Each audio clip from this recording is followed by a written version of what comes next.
Hindi class में आप सभी लोगों का स्वागत है। बच्चों, आज हम कक्षा 12 की कहानी पंचलाइट को पढ़ेंगे। आज हम इस वीडियो में पूरी कहानी को पढ़ेंगे और इसे फणीश्वर नाथ रेणु ने लिखा है। आंचलिक कहानी है, बहुत अच्छी कहानी है, परीक्षा में पूछी जाती है। तो हम लोग आज इस पूरी कहानी को यहाँ पर पढ़ेंगे। पिछले 15 महीने से दंड जुर्माने के पैसे जमा करके महतो टोली के पंचों ने पेट्रोमैक्स खरीदा है। इस बार रामनवमी के मेले में, बच्चों पेट्रोमैक्स उसको कहते हैं जो लालटेन की जगह गांव में जलाया जाता है। अब तो नहीं मिलता है, लेकिन पहले ये रहता था। तो आगे देखिए, गांव में सब मिलाकर 8 पंचायतें हैं। हर एक जाति की अलग अलग सभा चट्टी है। सभी पंचायतों में दरी, जाजिम, सतरंजी और पेट्रोमैक्स है। पेट्रोमैक्स जिसे गांव वाले पंचलाइट कहते हैं। पंचलाइट खरीदने के बाद पंचों ने मेले में ही तय किया, 10 रुपये जो बच गए हैं इससे पूजा की सामग्री खरीद ली जाए। बिना नेम टेम के कल कब्जे वाली चीज का पुण्याह नहीं करना चाहिए। अंग्रेज बहादुर के राज में भी पुल बनाने के पहले बलि दी जाती थी। मेले से सभी पंच दिन दहाड़े ही गांव लौटे। सबसे आगे पंचायत का छड़ीदार पंचलाइट का डिब्बा माथे पर लेकर और उसके पीछे सरदार, दीवान और पंच वगैरह। गांव के बाहर ही ब्राह्मण टोली के फुटंगी झा ने टोक दिया, कितने में लालटेन खरीद हुआ महतो? देखते नहीं हैं, पंचलाइट है। बामन टोली के लोग ऐसे ही बात करते हैं। अपने घर की ढिबरी को भी बिजली बत्ती कहेंगे और दूसरे के पंचलाइट को लालटेन। टोले भर के लोग जमा हो गए। औरत, मर्द, बूढ़े, बच्चे सभी कामकाज छोड़कर दौड़ आए। चल रे चल, अपना पंचलाइट आया है। पंचलाइट। छड़ीदार अगनू महतो रह रहकर लोगों को चेतावनी देने लगा। हाँ, दूर से, जरा दूर से, छू छा मत करो, ठेस ना लगे। सरदार ने अपनी स्त्री से कहा, सांझ को पूजा होगी, जल्द से नहा धोकर चौका पीढ़ा लगाओ। टोले की कीर्तन मंडली के मूलगैन ने अपने भगतिया पक्षकों को समझाकर कहा, देखो आज पंचलाइट की रोशनी में कीर्तन होगा। बेताले लोगों से पहले ही कह देता हूँ, ये आज यदि आखर धरने में 1.5 बेड़ हुआ तो दूसरे दिन से एकदम बैकाट। औरतों की मंडली में गुलरी काकी गोसाई का गीत गुनगुनाने लगी। छोटे छोटे बच्चों ने उत्साह के मारे बेवजह शोरगुल मचाना शुरू किया। सूरज डूबने के 1 घंटा पहले ही टोले भर के लोग सरदार के दरवाजे पर आकर खड़े हो गए। पंचलाइट, पंचलाइट। पंचलाइट के सिवा और कोई गप नहीं, कोई दूसरी बात नहीं। सरदार ने गुड़गुड़ी पीते हुए कहा। दुकानदार ने पहले सुनाया पूरे 5 कौड़ी 5 रुपया।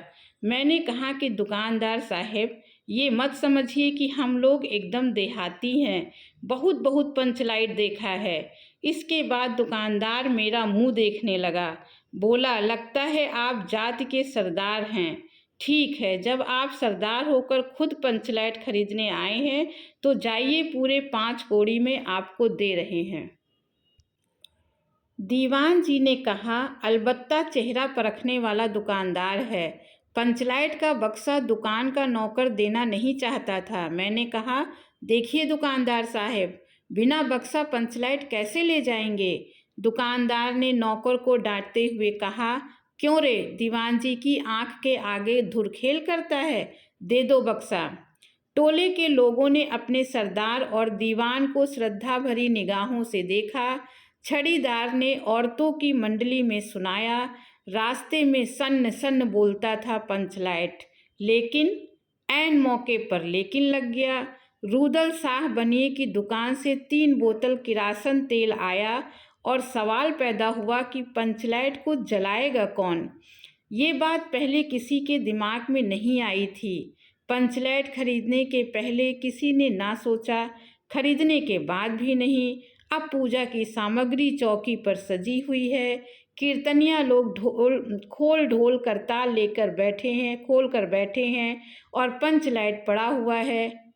गांव वालों ने आज तक कोई ऐसी चीज़ नहीं खरीदी जिसमें जलाने बुझाने का झंझट हो। कहावत है ना, भाई रे गाय लूं तो दूहे कौन। लो मजा, अब इस कल कब्जे वाली चीज़ को कौन बाले। ये बात नहीं कि गांव भर में कोई पंचलाइट जलाने वाला नहीं, हर एक पंचायत में पंचलाइट है, उसके जलाने वाले जानकार हैं। लेकिन सवाल है कि पहली बार नेम टेम करके, शुभ लाभ करके दूसरी पंचायत के आदमी की मदद से पंचलाइट जलेगा। इससे तो अच्छा है कि पंचलाइट पड़ा रहे, जिंदगी भर ताना कौन सहे। बात बात में दूसरे टोले के लोग कूट करेंगे, तुम लोगों का पंचलाइट पहली बार दूसरे के हाथ। ना ना, पंचायत की इज्जत का सवाल है, दूसरे टोले के लोगों से मत कहिए। चारों ओर उदासी छा गई, अंधेरा बढ़ने लगा। किसी ने अपने घर में आज ढिबरी भी नहीं जलाई थी। आज पंचलाइट के सामने ढिबरी कौन बालता है। सब किए कराए पर पानी फिर रहा था। सरदार, दीवान और छड़ीदार के मुंह में बोली नहीं। पंचों के चेहरे उतर गए थे। किसी ने दबी आवाज में कहा, कल कब्जे वाली चीज का नखरा बहुत बड़ा होता है। एक नौजवान ने आकर सूचना दी, राजपूत टोली के लोग हंसते हंसते पागल हो रहे हैं। कहते हैं कान पकड़कर पंचलाइट के सामने 5 बार उठो बैठो, तुरंत जलने लगेगा। पंचों ने सुनकर मन ही मन कहा, भगवान ने हंसने का मौका दिया है, हंसेंगे नहीं। एक बूढ़े ने लाकर खबर दी, रूदल शाह बनिया भारी बतंगड़ आदमी है, कह रहा है पंचलाइट का पंपू जरा होशियारी से देना। गुलरी काकी की बेटी मुनरी के मुंह में बार बार एक बात आकर मन में लौट जाती है। वह कैसे बोले। वो जानती है कि गोधन पंचलाइट बालना जानता है, लेकिन गोधन का हुक्का पानी पंचायत से बंद है। मुनरी की माँ ने पंचायत से फरियाद की थी कि गोधन रोज उसकी बेटी को देखकर सलम सलम वाला सलीमा का गाना गाता है, हम तुमसे मोहब्बत करके सलम। पंचों की निगाह में गोधन बहुत दिन से चढ़ा हुआ था, दूसरे गांव से आकर बसा है गोधन, और अब तक टोले के पंचों को पान सुपारी खाने के लिए भी कुछ नहीं दिया। परवाह ही नहीं करता है, बस पंचों को मौका मिला 10 रुपया जुर्माना, ना देने से हुक्का पानी बंद। आज तक गोधन पंचायत से बाहर है, उससे कैसे कहा जाए, मुनरी उसका नाम कैसे ले। और उधर जाति का पानी उतर रहा है। मुनरी ने चालाकी से अपनी सहेली कनेली के कान में बात डाल दी, कनेली चिगो चिद चिन। कनेली मुस्कुराकर रह गई, गोधन तो बंद है। मुनरी बोली, तू कह तो सरदार से, गोधन जानता है पंचलाइट बालना। कनेली बोली, कौन गोधन जानता है बालना। लेकिन सरदार ने दीवान की ओर देखा और दीवान ने पंचों की ओर। पंचों ने एक मत होकर हुक्का पानी बंद किया है। सलीमा का गीत गाकर आंख का इशारा मारने वाले गोधन से गांव भर के लोग नाराज थे। सरदार ने कहा, जात की बंदिश क्या, जबकि जात की इज्जत ही पानी में बही जा रही है, क्यों जी दीवान। दीवान ने कहा, ठीक है। पंचों ने भी एक स्वर में कहा, ठीक है, गोधन को खोल दिया जाए। सरदार ने छड़ीदार को भेजा। छड़ीदार वापस आकर बोला, गोधन आने को राजी नहीं हो रहा है, कहता है पंचों की क्या प्रतीत है, कोई कल कब्जा बिगड़ गया तो मुझे ही दंड जुर्माना भरना पड़ेगा। छड़ीदार ने रोनी सूरत बनाकर कहा, किसी तरह गोधन को राजी करवाइए, नहीं तो कल से गांव में मुंह दिखाना मुश्किल हो जाएगा। गुलरी काकी बोली, जरा मैं देखूं कह के।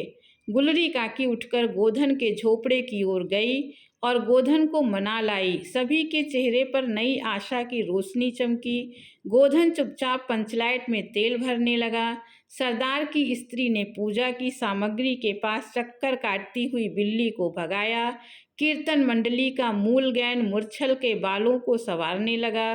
गोधन ने पूछा, स्पिरिट कहाँ है, बिना स्पिरिट के कैसे जलेगा। लो मजा, अब ये दूसरा बखेड़ा खड़ा हुआ। सभी ने मन ही मन सरदार, दीवान और पंचों की बुद्धि पर अविश्वास प्रकट किया।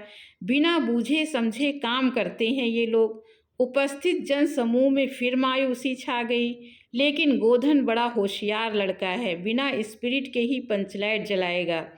थोड़ा गरी का तेल ला दो। मुन्नरी दौड़कर गई और एक मलसी गरी का तेल ले आई। गोधन पंचलाइट में पंप देने लगा। पंचलाइट की रेशमी थैली में धीरे धीरे रोशनी आने लगी। गोधन कभी मुंह से फूंकता, कभी पंचलाइट की चाबी घुमाता। थोड़ी देर के बाद पंचलाइट से सनसनाहट की आवाज़ निकलने लगी और रोशनी बढ़ती गई। लोगों के दिल का मैल दूर हो गया। गोधन बड़ा काबिल लड़का है।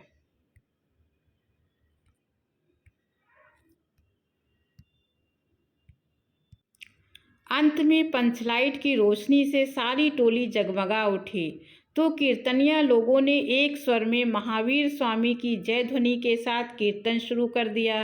पंचलाइट की रोशनी में सभी के मुस्कुराते हुए चेहरे स्पष्ट हो गए। गोधन ने सबका दिल जीत लिया। मुन्नरी ने हसरत भरी निगाह से गोधन की ओर देखा। आंखें चार हुई और आंखों ही आंखों में बातें हुई। कहा, सुनी माफ़ करना, मेरा क्या कसूर। सरदार ने गोधन को बहुत प्यार के पास बुलाकर कहा, तुमने जात की इज्जत रखी है, तुम्हारा 7 खून माफ़, खूब गाओ सलीमा का गाना। गुलरी काकी बोली, आज रात में मेरे घर में खाना गोधन। गोधन ने फिर एक बार मुन्नरी की ओर देखा। मुन्नरी की पलकें झुक गईं। कीर्तनिया लोगों ने एक कीर्तन समाप्त कर जय ध्वनि की। जय हो, जय हो। पंचलाइट के प्रकाश में पेड़ पौधों का पत्ता पत्ता पुलकित हो रहा था। तो बच्चों, इस प्रकार आपने पूरी कहानी को पढ़ा। अगर आपको अच्छा लगा हो तो सब्सक्राइब करिएगा। अब इस वीडियो को समाप्त करती हूँ। अगले वीडियो में ऐसी ही फिर किसी टॉपिक के साथ फिर आऊँगी। तब तक के लिए धन्यवाद।